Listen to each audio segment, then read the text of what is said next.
Senhoras e senhores, associados e associadas, queridos e queridas que nos acompanham neste canal da Força Invicta, a Associação dos Oficiais Militares Estaduais da Bahia, é com muito prazer, muita satisfação que hoje teremos mais uma edição da Live da Força. A Live da Força é uma proposta que surgiu nesse período de pandemia para que nós pudéssemos estreitar os nossos laços nesse momento em que a gente tem que manter um distanciamento social. Graças a Deus nós já temos notícias, boas notícias, de vacinas que vêm sendo desenvolvidas, mas infelizmente ainda é necessário esse distanciamento. E para que nós possamos estar mais próximo de você associado, de você associada neste momento tão difícil, para que a gente possa continuar contribuindo, colaborando, com a sua qualidade de vida, trazendo informações importantes, benefícios, conquistas. A força, na pessoa do seu presidente, Major Copérnico Mota, trouxe mais esse espaço, mais esse fórum, para que a gente possa, num dia como esse, após um dia de serviço, após um dia de trabalho, trazer de forma muito leve, muito tranquila, um bate-papo com algum tema de interesse, não só da nossa carreira, mas, por que não, de interesse para a nossa vida e a nossa saúde. Bem, é nesse propósito que hoje nós recebemos um convidado muito, muito importante, um convidado que aceitou a nossa proposta, aceitou esse convite de primeiro, e está aqui hoje para falar de um tema importantíssimo que ainda é tabu na nossa sociedade. Eu vou convidar aqui para dividir a tela conosco o professor Dr. Juarez Andrade. Ele é doutor em urologia pela Unifesp, coordenador da urologia no Hospital da Bahia, professor associado da Universidade Federal da Bahia e membro da Academia de Medicina da Bahia. Vamos aqui convidá-lo para que ele possa, nesse momento, dividir, iniciar esse bate-papo com você associado, com você associada, Por que não falar da associada? Seja muito bem-vindo, doutor. Esse é o canal, esse é o espaço, de comunicação da associação para com seus associados e, por que não dizer, com toda a sociedade baiana, já que nós temos mais de 4.000 associados espalhados pela Bahia e cada associado tem aí a sua rede de relacionamento, a sua família, os seus amigos.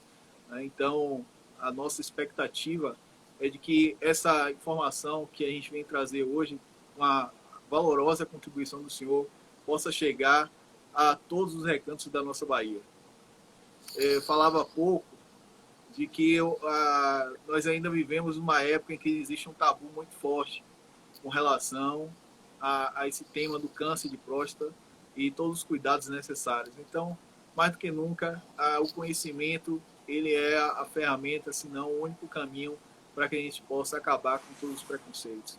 Então, por favor, sinta-se à vontade, esse é um espaço de diálogo, é um espaço de conversa com o nosso associado e o senhor está em casa. Por favor, sinta-se à vontade mais uma vez. Com a palavra. Muito obrigado, capitão Igor. Muito obrigado. Eu preciso agradecer o convite de Suzy Moreno e seu para participar desse importante evento, agradecer a oportunidade de falar para os associados da Invicta e para a sociedade baiana, como você bem relatou. Dizer que a minha alegria é maior porque o respeito é incomensurável pela instituição, pela Polícia Militar, de quem eu recebi há 4 anos atrás uma homenagem bastante generosa, capitaneada pelo Coronel Guimarães, me concedeu a medalha Liberato de Carvalho. Então eu fui com muita honra receber esse título lá e pude me aproximar dessa instituição tão importante que é a Polícia Militar, que nos protege a todos, A gente vê que nos momentos que a ausência pelas diversas razões da polícia, quantos transtornos passam a sociedade, Nesses momentos que a gente sente ainda mais a importância de uma instituição respeitada que cuida de todos nós. Nada mais justo que nós médicos possamos contribuir um pouco também para cuidar de vocês e cuidar da sociedade um pouco, mas cuidar especialmente dessa instituição que nos é tanto cara e que cuida tanto de todo mundo. Boa noite a todos. Mais uma vez, doutor, seja muito bem-vindo. né? Esse é um tema de grande relevância não só para os homens, né, como eu disse, mas todas as famílias elas acabam sendo afetadas diretamente sobre esse tema. Hoje, dentro do que foi proposto, né, a gente vai falar um pouco sobre as doenças urológicas que frequentemente afetam os homens, né? O que é próstata, quais as principais doenças da próstata, qual a importância, né, do tratamento do câncer de próstata, fatores de risco do câncer de próstata, como evolui o câncer, né, qual o tratamento e que outros problemas podem acometer os homens. Além de, eu acredito que uma temática que contribui muito para essa questão do preconceito, toda essa dificuldade, né, que nós temos hoje na sociedade, que impede muitas vezes de muitos homens se cuidarem, que é a questão da disfunção erétil. Então, por favor, fique à vontade, os associados, né, todos que estão nos assistindo, por favor, fique à vontade para encaminhar perguntas, podem ser aqui mesmo pelo Instagram ou pelo WhatsApp da Força, pelo meu WhatsApp, né, do vice-presidente da Força. A gente está aqui aberto para que a gente possa fazer desse momento realmente um bate-papo, um diálogo. Muito obrigado, agradeço antecipadamente a participação de todos e queria reiterar, eu sempre que tenho oportunidade eu faço, que é extremamente importante o trabalho que as mulheres fazem na prevenção de saúde dos homens. É incrível como elas têm mais um senso de responsabilidade e compromisso, né? Nós homens, eu não sei se porque achamos que a coisa não vai acontecer com a gente, ou porque temos medo de diagnóstico, enfim, nós não enfrentamos com a responsabilidade devida ainda os problemas de saúde que vão advir, né? Todo mundo vai ter problemas em algum tempo. E é extremamente importante que esses problemas sejam diagnosticados numa fase da doença inicial, em que a cura é sempre mais fácil, o prognóstico é muito melhor, o custo de um tratamento é infinitamente menor, o sofrimento é muito menor. Essa é a importância do Novembro Azul, que foi, na verdade, um alerta, foi um movimento criado na Austrália e que disseminou pelo mundo inteiro, sacudindo os homens para que prestem um pouco mais de atenção à sua saúde, para que deem mais importância a um bem que nos é tão caro, né? O que somos nós se não temos saúde? A gente fica realmente em situação extremamente difícil. Então temos que preservar isso, não só por nós mesmos, como você bem o disse, capitão, mas também pelas nossas famílias, pelas pessoas que nos amam, pelas pessoas que nos cercam. Eu queria lembrar que esse movimento, na verdade, do Novembro Azul, acabou culminando, evoluindo para outras discussões, né? E nós temos que lembrar que o urologista participa, de certo modo, da vida dos homens, de algumas mulheres também, que nós tratamos aparelho geniturinário no homem e urinário na mulher, né? Mas, enfim, em relação aos homens, desde o nascimento nós precisamos avaliar uma criança e ver se não tem fimose, né, que causa tantos probleminhas, doenças congênitas, dificuldades dos testículos se posicionarem da maneira correta, enfim, uma avaliação urológica é imprescindível na infância e vários problemas podem acontecer em torno do nascimento. O diagnóstico precoce e a correção adequada são imprescindíveis também. Na adolescência, não raro, existem problemas relacionados com doenças sexualmente transmissíveis, com dificuldades, incertezas e inseguranças que levam às disfunções sexuais, a problemas de ordem psicológica. Então, o urologista também precisa participar um pouco da vida dos homens. Na idade adulta, adulto jovem, muitas vezes a necessidade, o desejo de ter filhos também nos leva essas pessoas à consulta, ou deve levar a consultas, porque o urologista também trabalha na questão, além da sexualidade, da fertilidade. E por último, já na terceira idade, ou ainda antes dela, mas surgem os problemas miccionais, as dificuldades de urinar, por crescimentos principalmente da próstata, os tumores benignos de próstata e o tão temido e justamente temido câncer de próstata, que é a nossa última, mas é o nosso assunto principal. Então, capitão, o senhor falou sobre a próstata, e eu gosto de começar a falar sobre próstata explicando o que é próstata. Nada melhor do que conhecer, como o senhor também falou, o conhecimento é a nossa principal, se não a única arma, né? Então, para conhecer a doença, nós temos que saber o que é. O que é essa famosa próstata? Ela faz o quê? A próstata é um órgão pequeno, é localizado na base da bexiga. Então, ela é transfixada pela uretra. É como se ela abraçasse, imagina uma maçã que eu fure com um lápis, essa maçã é a próstata e o lápis é a uretra por onde passa a urina. Portanto, quando ela começa a crescer, ela pode apertar o canal da uretra e causar distúrbios miccionais, dificuldades para urinar. Então, a isso nós chamamos de hipertrofia ou hiperplasia prostática benigna, que tratamos, na maioria das vezes, com medicamentos que são extremamente eficientes, ou quando eles não funcionam, em determinados casos, a cirurgia pode estar indicada. Pior que isso é ainda o câncer de próstata, porque é câncer, porque tem a capacidade de disseminar, e é por isso que é câncer, porque essa doença pode sair do local primário de onde ela surgiu e disseminar para outros órgãos. E ele é muitas vezes traiçoeiro, porque quando ele causa sintomas, quando os processos obstrutivos, ou sangramento, ou infecção urinária ocorrem, a doença já está normalmente numa fase mais avançada, quando a cura é muito mais difícil, se não impossível. Por isso, reiteramos sempre, vamos fazer avaliação anual? Ela é muito importante pelas razões que eu já citei.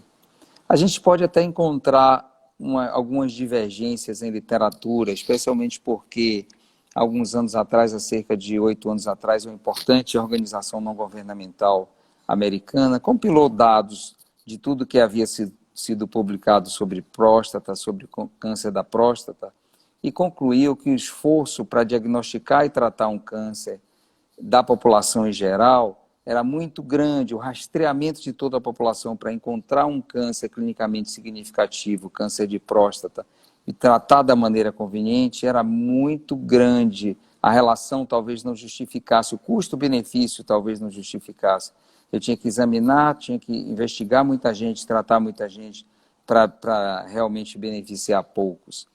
Então, a urologia foi sacudida com essa informação, e o tempo mostrou que, na verdade, aqueles trabalhos que eram trabalhos sérios, eles tiveram uma conclusão inadequada, principalmente porque o acompanhamento desses pacientes não foi feito a prazo suficientemente longo para mostrar o verdadeiro benefício do tratamento. E mais que isso, nós aprendemos a escolher, a selecionar melhor os pacientes que nós vamos tratar e devemos tratar porque eles têm doença clinicamente significativa, daqueles pacientes que têm câncer de próstata indolente, cânceres de próstata que não vão evoluir, cânceres de próstata que não necessitarão tratamento. Então, com esse conhecimento pleno, hoje a gente sabe quem nós devemos beneficiar e quem efetivamente nós vamos precisar tratar. Doutor, muito interessante essa abordagem que você fez, porque eu estava estudando um pouco sobre o tema para que a gente pudesse ter uma live realmente rica, né? Pudesse somar alguma coisa ao que o senhor está trazendo. E eu vi que teve uma pesquisa que durante esse período de pandemia, uma pesquisa ela foi pela Sociedade Brasileira de Urologia, que mostra que a pandemia afastou homens dos consultórios médicos, né? Então, ela diz que houve, com a pandemia, em curso, 57% do grupo acima de 40 anos afirma ter percebido um impacto negativo na sua saúde.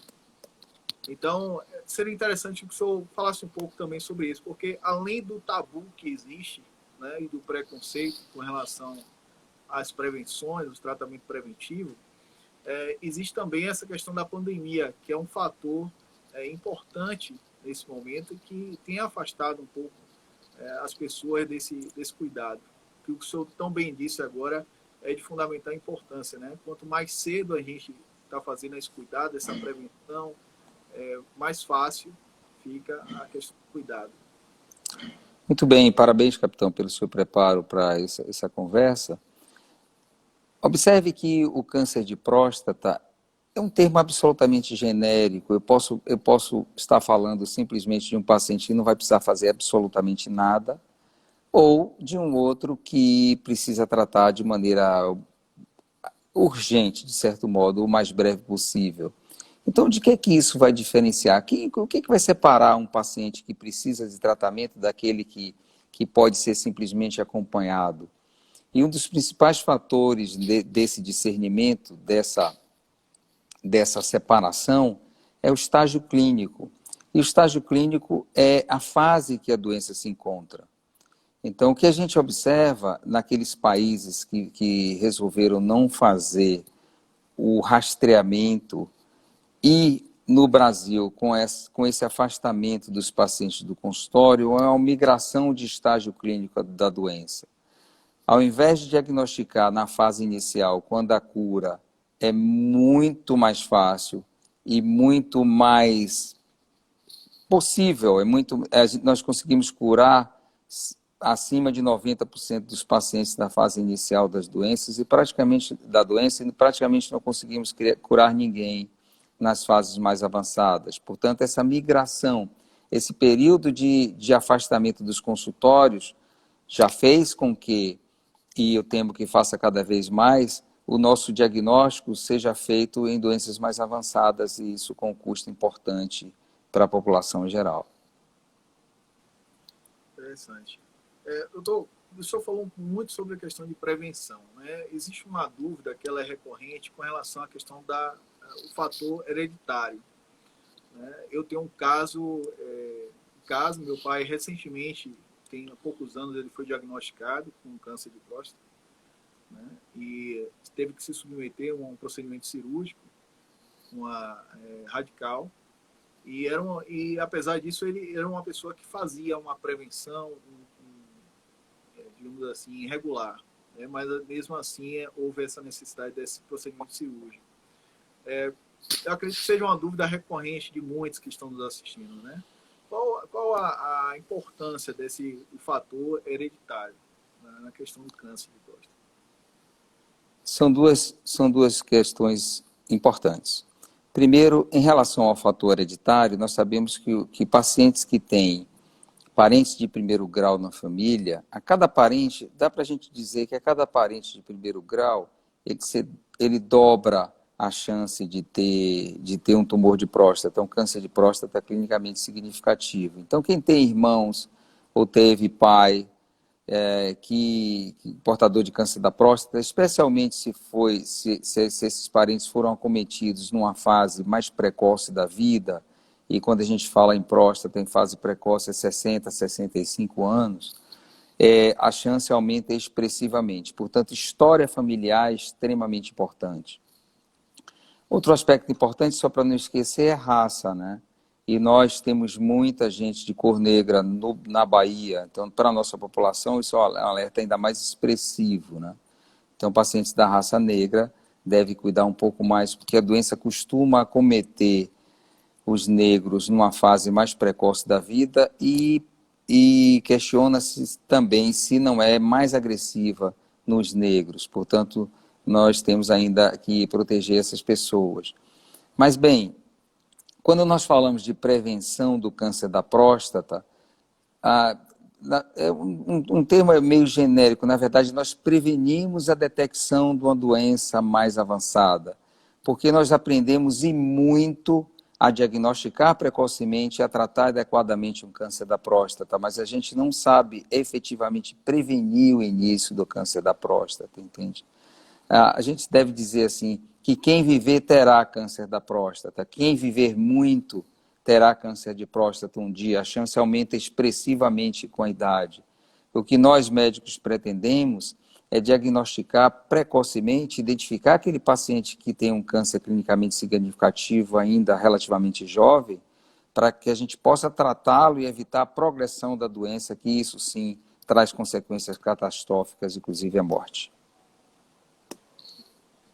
Doutor, nesse momento, nesse período de pandemia, quais têm sido os cuidados, né, para o atendimento presencial? Porque eu acredito que há a necessidade, dentro da prevenção, a questão do exame, né?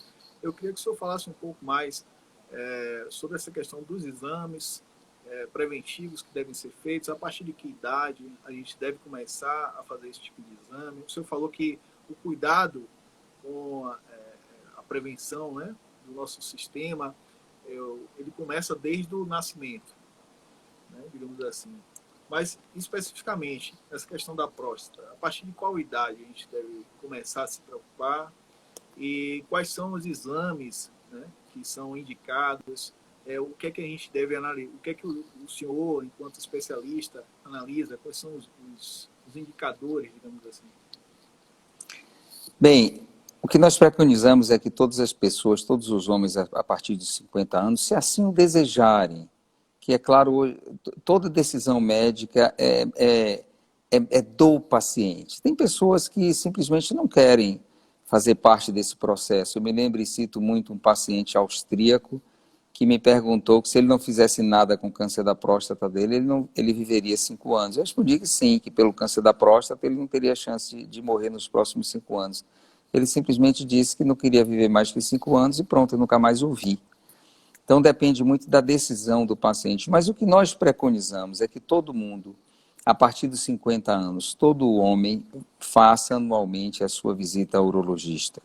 Ou todos os homens a partir dos 45 anos, que tiverem casos na família, ou que forem de raça negra. Então, nessas duas situações, eu acho importante fazer o exame, que nos dá a chance do diagnóstico precoce. E do que é que consiste o exame, respondendo a sua segunda pergunta, capitão? O exame consiste num toque retal, que é um exame praticamente doloroso. Eu sempre falo que é um exame um pouco chato, né? Porque é chato, mas demora alguns segundos, 5, 10 segundos, a gente termina o exame. Não é um exame doloroso e não muda absolutamente a vida de ninguém. Portanto, esse preconceito que, felizmente, cada vez é mais raro, ainda existe, mas é cada vez mais raro, ele não se justifica. Não existe uma razão para isso, é uma grande bobagem.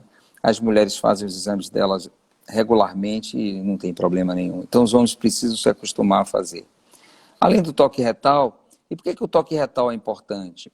Porque através do reto, logo acima da parede do reto, a gente consegue sentir a próstata, a gente quase que pega, que toca na próstata. Então a próstata tem uma consistência macia. Quando o urologista sente o endurecimento da próstata, a próstata está endurecida, e ele desconfia que o paciente tenha um câncer de próstata, a chance dele acertar é muito grande. Portanto, ele tem, a gente chama de valor preditivo positivo. Quando nós julgamos tratar-se de um câncer, nossa chance de acertar é muito grande. Mas é um exame que não é completo porque ele não tem tanta sensibilidade, ele tem especificidade. Quando a gente acha que é câncer mesmo, ele tem especificidade, mas ele não detecta os casos bem precocezinhos lá no começo. Para isso a gente precisa de um exame de sangue chamado PSA. O PSA é uma enzima, é uma proteína que só a próstata fabrica, por isso que ela se chama específica da próstata. Só a próstata fabrica em quantidades pequenas em pacientes normais. À medida que o paciente vai envelhecendo, aumenta um pouquinho, e as doenças de próstata benignas aumentam um pouco mais, os processos inflamatórios aumentam e diminuem a dosagem de PSA no sangue, e o câncer de próstata aumenta sempre, quase de maneira linear, ascendente. Então através desse marcador, nós suspeitamos do câncer da próstata. Então, quando nós fazemos esses dois exames, em um deles ou nos dois encontramos alterações, a gente faz um terceiro exame, que é a ressonância magnética, hoje tão importante no diagnóstico e na definição do prognóstico de câncer da próstata. Qual dos três é mais importante? Eu brinco com isso, é aquele banco de 3 pernas. No banco de 3 pernas, qual é a mais importante? As 3 são igualmente importantes. Então, nós temos 3 ferramentas muito boas para diagnosticar câncer da próstata. Quando uma dessas 3 sugere câncer da próstata, nós então encaminhamos o paciente para a biópsia, que é um exame muito simples, que um aparelho dispara umas agulhas, que tira pequenos fragmentos, e esses exames vão para o estudo anatopatológico, que as pessoas chamam de biópsia. Então, o estudo anatopatológico vai mostrar as células, e as células de arquitetura normal da próstata são tumores benignos, as células com arrumação diferenciada, diferente, tratam-se de tumores benignos de câncer da próstata. Aí a gente tem o diagnóstico. Partindo do diagnóstico, nós vamos para o estudo do estadiamento, que eu falei, que é saber até onde foi a doença. Então, quando é na parte inicial, nós temos uma conduta, quando a doença é disseminada, uma conduta divergente. Muito bem. Doutor, o senhor falou que após ser identificado, a depender do estágio, né, que foi identificado, existem tratamentos diversos, né? O senhor poderia detalhar um pouco? Porque eu acredito que o senso comum, a população, de uma forma geral, ela acredita que a única solução seja cirúrgica, né? No início, Uhum. falou de alguns tratamentos medicamentosos, né? Sim. Poderia detalhar um pouco mais para a gente quais são essas opções de tratamento, a depender do estágio que seja diagnosticada a doença? Primeiro, eu estou aqui preocupado que você veja aquela que orgulhosamente eu penduro do meu peito aqui, é minha medalha, viu, daí da polícia. Com certeza. É a medalha Leopoldo de Carvalho. Com certeza. Então, a, o tratamento vai depender de vários fatores, capitão. Um deles é a fase que a doença se encontra, porque nós sabemos que o câncer de próstata é indolente, ele leva muitos anos evoluindo. Então, quando nós percebemos que aquele paciente não tem uma expectativa de vida tão longa, ou quando ele apresenta dados na biópsia de pouca relevância, em que ele é clinicamente pouco significativo, nós nem sequer tratamos. Nós chamamos de vigilância ativa, que não é não fazer nada. Nós ficamos olhando para ele o tempo inteiro, para aquele câncer, e se ele não apresenta modificação no comportamento biológico, se ele não apresenta sinais de agressividade, se ele não mostra tendências de evolução, de disseminação, se ele não mostra potencial de causar prejuízo, nós deixamos lá. E não incomodamos aquele paciente durante toda a vida. E algumas vezes, os pacientes vivem 20, 30 anos e a doença não evolui, é uma maravilha. Foi isso que a gente aprendeu nos últimos anos, a separar a doença clinicamente significativa, aquela que vai evoluir ou tem grande chance de evoluir, daquela que, a princípio, pelo menos não evolui. Então, uma vez diagnosticada, identificada a doença clinicamente significativa, nós saímos do vigilância ativa. Vamos agora tratar. O tratamento é extremamente eficiente, de certo modo oneroso, porque implica em cirurgia ou radioterapia. A cirurgia, ela evoluiu muito nos últimos 10, 15 anos. Então, eu me lembro que no passado era uma cirurgia que sangrava muito, era uma cirurgia que nós reservávamos vagas de UTI para esses pacientes, e, enfim, eram cirurgias consideradas de grande porte, de altíssima complexidade. Depois de alguns estudos com microscopia eletrônica, identificação melhor da anatomia, nós conseguimos separar a próstata que nós queremos tirar daquelas estruturas nobres que a envolvem, principalmente o feixe vasculonervoso cavernoso, que é um feixe de nervos que vai para o pênis e preservam a ereção, e o esfíncter que controla a urina, além de identificarmos os pontos de sangramento. Então, é uma cirurgia que não sangra mais, é uma cirurgia que nós temos uma chance enorme, enorme de preservar a continência urinária, os pacientes continuam continentes, e um número expressivíssimo, hoje a maioria dos pacientes tem chance de preservar também sua função erétil. Então, é uma cirurgia cada vez menos agressiva e mais eficiente. Existe um tratamento alternativo, que é a radioterapia, com suas variações de bracterapia e etc., que é uma... Assim, nós podemos prescindir da cirurgia, nós não precisamos fazer cirurgia, mas o tratamento radioterápico também tem suas implicações, tem suas comorbidades, tem suas falhas de tratamento e tem suas complicações. Enfim, a cirurgia está cada vez melhor, mais eficiente, menos agressiva, com resultados mais interessantes e, portanto, isso causou um aumento da aceitação. Mais importante que isso, entretanto, é nós termos hoje a plena compreensão de que nós temos um grupo expressivo de pacientes que nós não vamos precisar tratar. Excelente. Doutor, tem algumas perguntas que estão sendo colocadas aqui. Uma delas fala que deixa eu pegar aqui só o nome do Super Vida Verde, né? Faço regularmente exames preventivos, o toque retal, o PSA baixo, e nenhuma anomalia foi mostrada na ressonância paramétrica. No entanto, foi detectado câncer na biópsia, após uma redução da próstata. Como o senhor falou, existe essa possibilidade, né? É um tripé. Então, não houve... Ele estava fazendo os exames anteriores não detectaram, mas a biópsia levou à detecção do câncer. Baseado nisso, e o que o senhor já falou também sobre a questão do fator de predisposição, a questão hereditária, primeiro grau, a questão da raça, existe algum comportamento, seja uma dieta alimentar desregrada, seja a falta de exercícios, algo que já foi verificado que contribui de alguma forma ou pode agravar depois de detectado um quadro como esse, né, de câncer de próstata, pode agravar o quadro, Existem acelerar? alguns trabalhos que mostram que a obesidade predispõe um pouco mais a câncer de próstata, mas isso não é algo firme. Existem uns cânceres, por exemplo, urológicos também, como câncer de bexiga, que nós sabemos claramente que tem uma relação direta com o tabagismo. Câncer de próstata não tem muita relação com isso. Se eu quiser diminuir um pouco a chance, eu vou tentar não engordar. Os obesos têm uma chance um pouco maior. Mas isso não é nada tão significativo assim. Em relação ao caso da pessoa que comentou, existem duas situações possíveis.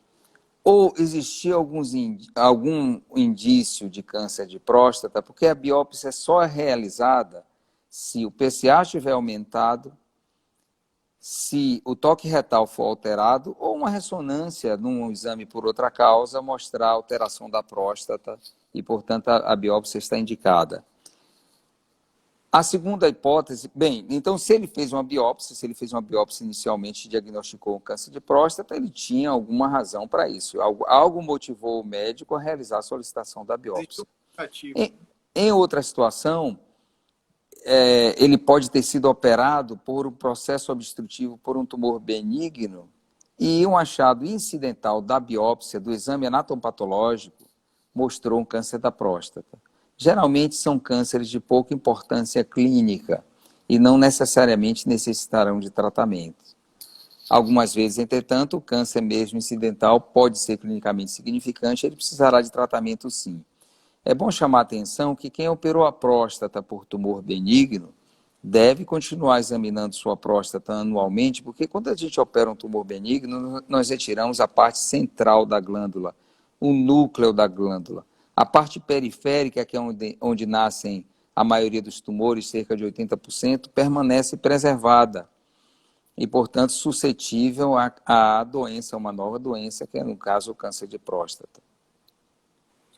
O senhor falou que com o decorrer da nossa vida, né, existe uma possibilidade de um aumento da próstata, né? É algo que é esperado, digamos assim.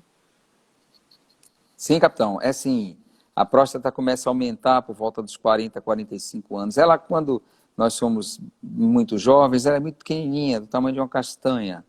Aí ela vai crescendo. Quando ela cresce e é tumor benigno, nós só devemos nos preocupar quando é obstrutivo. Uma próstata normal tem 20, 30 gramas, mas ela pode chegar a 200 gramas ou mais que isso. Se ela não for obstrutiva, se ela não causar dificuldade miccional, dificuldade de esvaziamento da bexiga por compressão da uretra, nós não devemos tratar, porque não vai causar mal nenhum. Aliás, o câncer de próstata não provoca um aumento expressivo do tamanho. A gente não deve esperar aumento do volume da próstata para desconfiar de câncer, né? Ela tem uma modificação celular sem necessariamente, na maioria das vezes nem existe, um aumento expressivo do volume prostático. A próstata aumenta muito mais por tumor benigno. Esse era um erro no passado muito mais longínquo também. Nós tratávamos o aumento do volume da próstata. Hoje a gente não trata isso.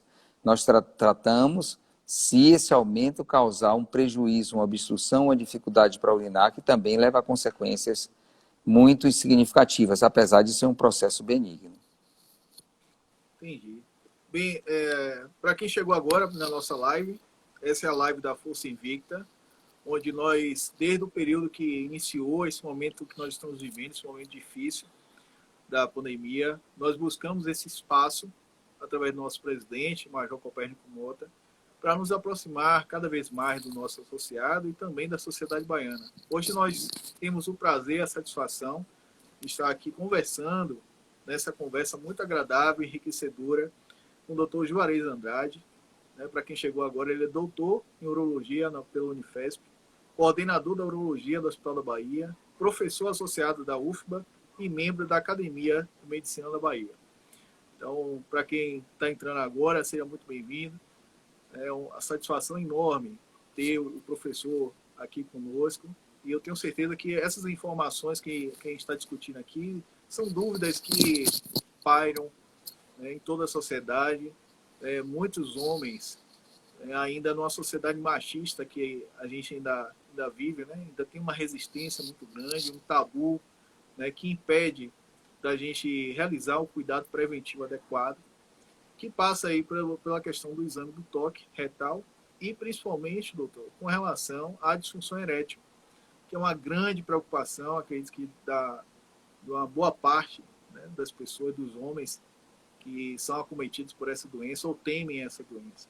Né? O senhor falou que a questão da cirurgia avançou muito e que hoje há a possibilidade de uma preservação dos feixes nervosos, mas eu gostaria que o senhor falasse um pouco mais sobre essa questão do risco, né, dessa disfunção erétil provocada pela questão do câncer de próstata e também tem uma outra pesquisa, também pela Sociedade Brasileira de Urologia, que ela fala que a disfunção erétil tem aumentado durante esse período da pandemia. Se eu pudesse também trazer alguma informação sobre essa questão, acredito que será de grande valia. Muito bem, capitão.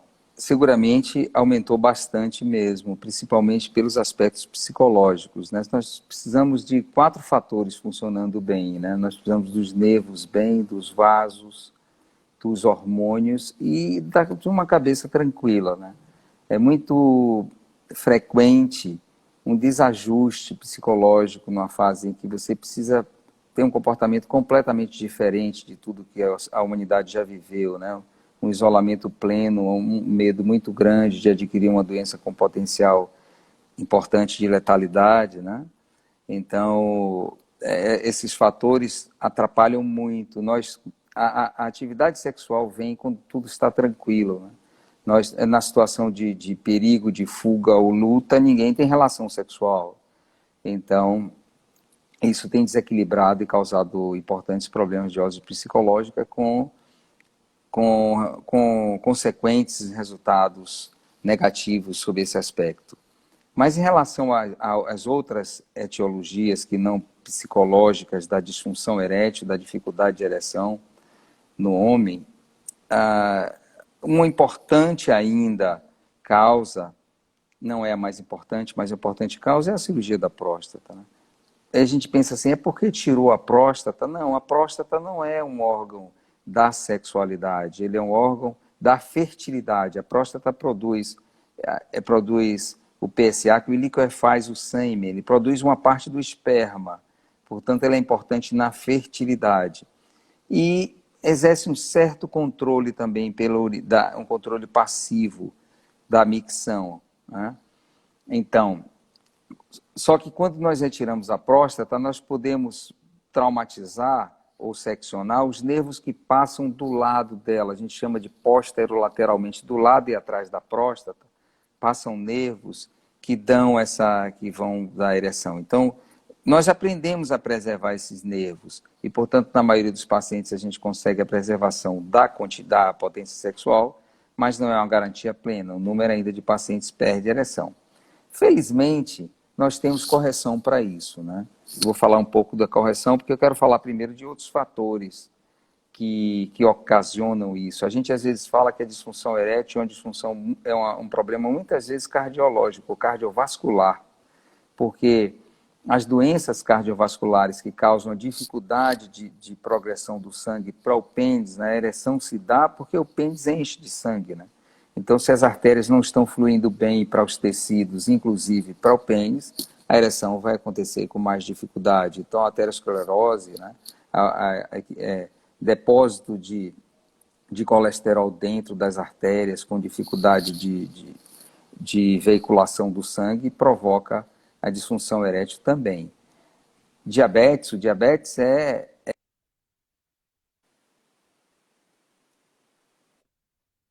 dificultam expressivamente a condução neurológica e, portanto, causam também disfunção erétil. A dislipidemia, né, colesterol alto, triglicérides alto, causam também uma disfunção erétil. Então, nós sempre aconselhamos a combater uma alimentação balanceada, sem exagero. Quantidade é muito importante. Eu vejo muito se falar sobre qualidade dos alimentos, mas quantidade importa também, né? Nós devemos comer pouco, andar bastante, fazer muito exercício, né? E dormir bem. São fatores para a preservação da saúde. Esses fatores interferem diretamente na atividade sexual, né? Então, são fatores que nós podemos cuidar. O diabetes bem controlado também diminui bastante. Quando bem controlado, a chance é menor de interferência na atividade sexual. Portanto, cuidar do diabetes, cuidar de alimentação balanceada e fazer exercício físico são fatores muito importantes para quem quer preservar a qualidade de vida. Porque durante muito tempo a gente discutiu muito como viver mais, né? Porque a expectativa de vida era muito curta. A gente não vivia o suficiente para entender como era importante preservar a qualidade de vida. Hoje que a humanidade vive muito mais, se a gente olhar num período recente, no início do século passado, se vivia 35, 40 anos. Hoje a gente vive facilmente 90 anos. Então, nós precisamos trabalhar também não só a longevidade, mas como a qualidade de vida. E a sexualidade é um fator extremamente importante na preservação dessa qualidade, né? Na sensação do bem-estar, na sensação de fazer parte de uma vida que dá prazer, porque a vida é para ser vivida de maneira equilibrada e, por que não, prazerosa, né? Então, cuidar dessa sexualidade é muito importante. E um braço extremamente importante que eu citei também é o braço dos hormônios, né? Nós sabemos que sem a testosterona, que é o hormônio masculino, não existe libido, não existe desejo da atividade sexual. Então, alguns homens, com o passar do tempo, apresentam hipogonadismo, que é uma diminuição por parte do testículo da capacidade de sintetizar a testosterona, que é o hormônio que estimula a sexualidade. Portanto, quando nós identificamos muito bem, nós fazemos muito bem, esses homens com hipogonadismo, com déficit de testosterona, nós podemos facilmente, e devemos, repor a testosterona para que eles voltem a ter a sua atividade sexual, voltem a melhorar seu humor, melhoram a capacidade física, a capacidade de trabalho, melhoram as relações familiares e com amigos, enfim. A testosterona baixa causa uma série de fatores extremamente prejudicial, inclusive com aumento da chance de problemas cardiovasculares. Portanto, até para proteger o coração, até para isso, a gente deve fazer reposição hormonal. Eu só reitero que a gente deve fazer reposição hormonal em quem tem indicação. E quem é, capitão, que tem indicação? É aquele paciente que tem um déficit hormonal, a gente prova isso no exame de laboratório, e tem a clínica compatível. Quem não tem uma das duas coisas não precisa. Se o exame mostra lá um déficit relativamente pequeno de testosterona, mas o paciente está bem, tem a sua vida sexual ativa, trabalha, faz esporte, faz exercício, ele não precisa de reposição de testosterona. Se o paciente tem uma testosterona normal e tem queixa, você pode até ao contrário, pode até repor, mas enfim, nós tratamos quem tem hipogonadismo, é quem tem as duas coisas, esse é o paciente que mais confortavelmente nós tratamos. Aquele paciente que tem queixa expressiva e tem o déficit de hormônio. Quando nós não encontramos as duas coisas juntas, raramente a gente precisa tratar.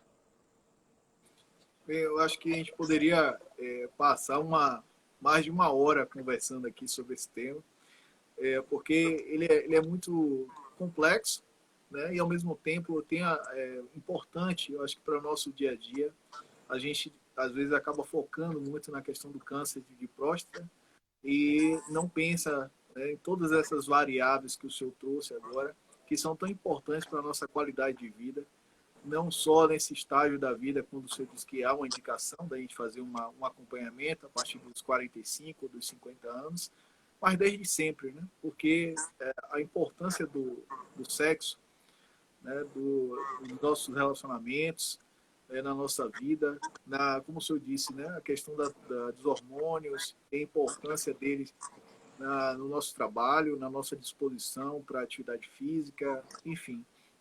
Realmente é um tema muito abrangente, né? E pela audiência que nós estamos tendo aqui, os feedbacks, né? Muita gente parabenizando, dizer que assistir uma live com o senhor é realmente uma aula magna.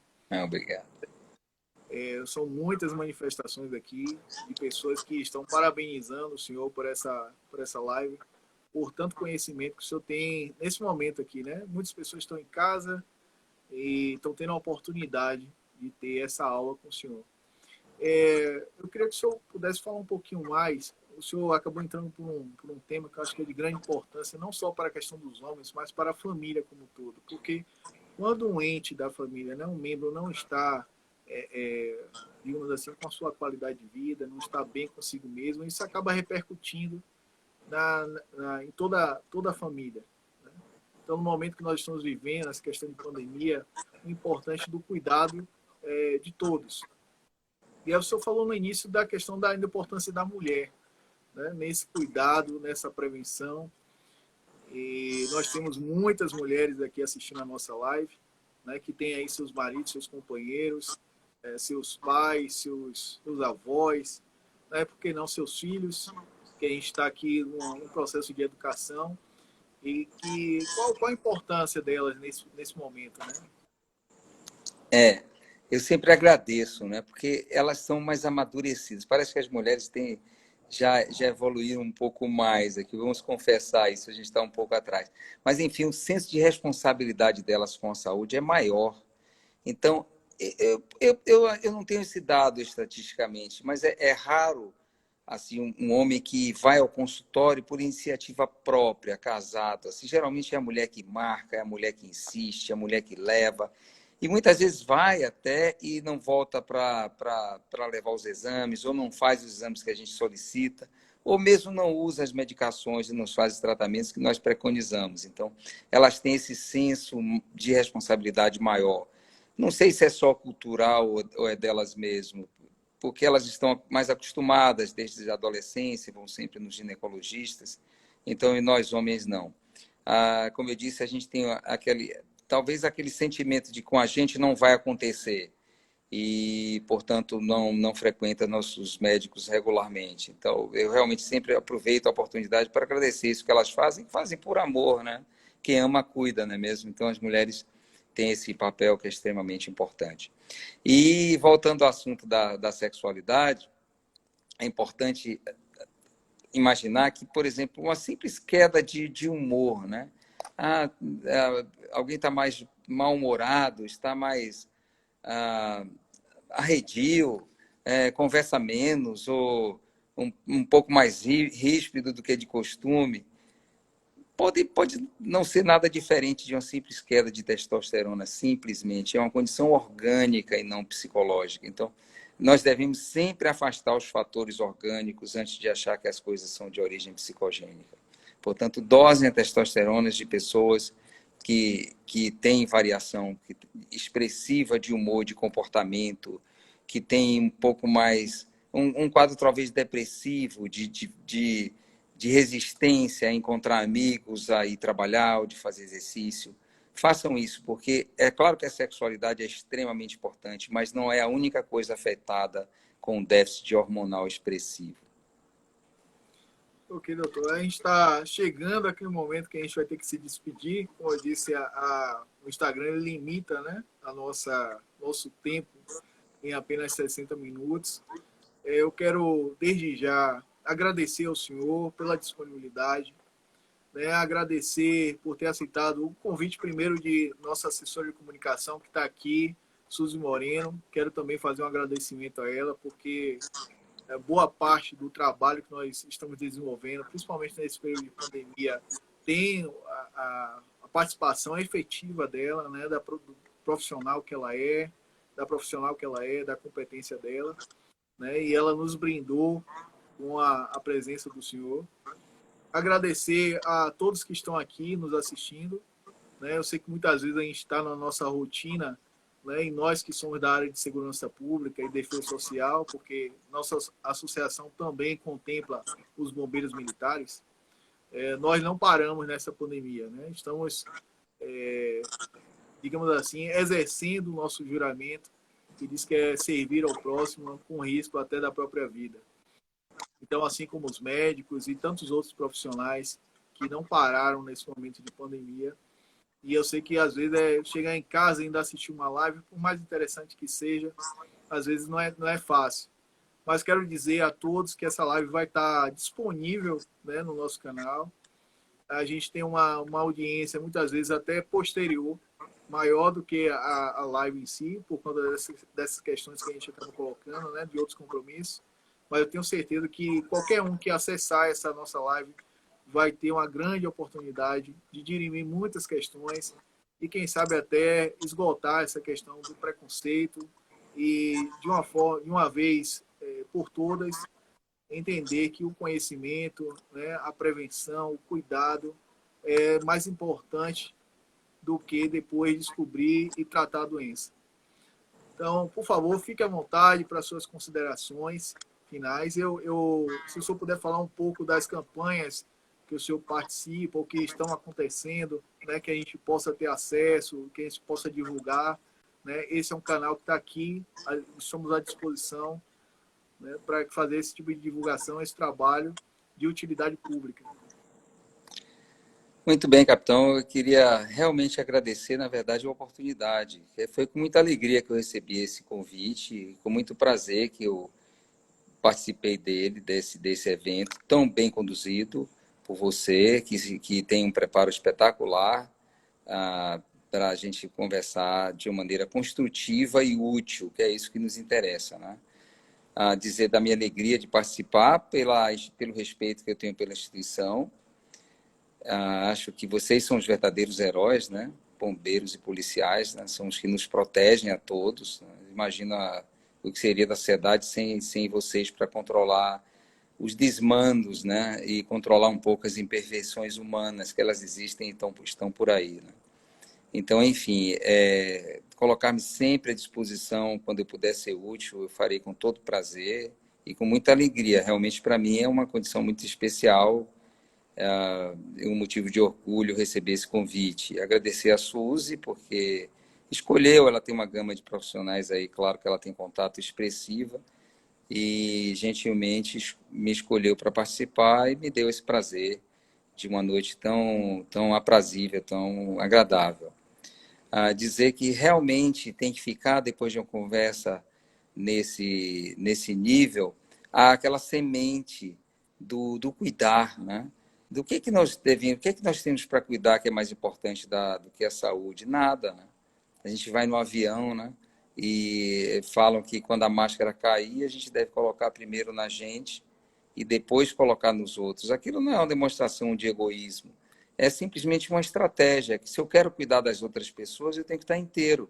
Então, eu preciso cuidar de mim, e cuidando de mim, eu posso cuidar das outras pessoas. Então, nada melhor do que deixar essa mensagem para que vocês se cuidem, né? Porque a sociedade precisa, nós precisamos de vocês, da polícia, dos bombeiros e da população em geral, não é verdade? Então, reiterar que eu também faço uma analogia com uma planta, né? A gente pega uma sementinha, coloca lá num vaso e ela nasce com milímetros, depois centímetros de altura e vira uma árvore imensa. Isso a árvore é uma coisa boa, mas um câncer é também assim. Começa pequenininho, então tratar um câncer na fase inicial é muitas vezes fácil e o resultado é extremamente gratificante. Ao passo que, se essa nossa semente cresce e enraiza, se esse câncer atinge órgãos profundos, atinge outros órgãos e, principalmente, se dissemina à distância, nossa chance de erradicação do problema diminui expressivamente e o sofrimento é muito maior. Portanto, vamos diagnosticar precocemente e tratar da maneira adequada quando indicado. Enfim, colocar sempre à disposição mais uma vez e dizer que realmente foi uma alegria participar e agradecer também a participação de todos, né? Chegar em casa realmente, como você disse, já cansado depois de um dia exaustivo e ainda falar de coisa séria, com tanta coisa, tanta alternativa boa que a gente tem para fazer, realmente é uma demonstração de responsabilidade. Agradecer a audiência de todo mundo e me colocar sempre à disposição quando vocês julgarem necessário e acharem que eu possa ajudar em alguma coisa. Bem, doutor, com isso, com esses agradecimentos, em nome principalmente do nosso presidente, Major Copérnico Mota, de todo o corpo diretivo, nós nos despedimos, nos colocamos mais uma vez à disposição. Viu? Muito grato pela disponibilidade, generosidade. Agradecer a todos que estão aqui nos acompanhando e dizer que em breve nós teremos outra live com mais de um tema de relevância, de importância, não só para a nossa carreira, mas para a nossa vida. Essa é a função da Força Invicta, de não só prestar um serviço aos seus associados, mas também a toda a sociedade baiana e, por que não, brasileira. Então, uma boa noite a todos, um grande abraço e até a próxima. Muito obrigado, boa noite a todos.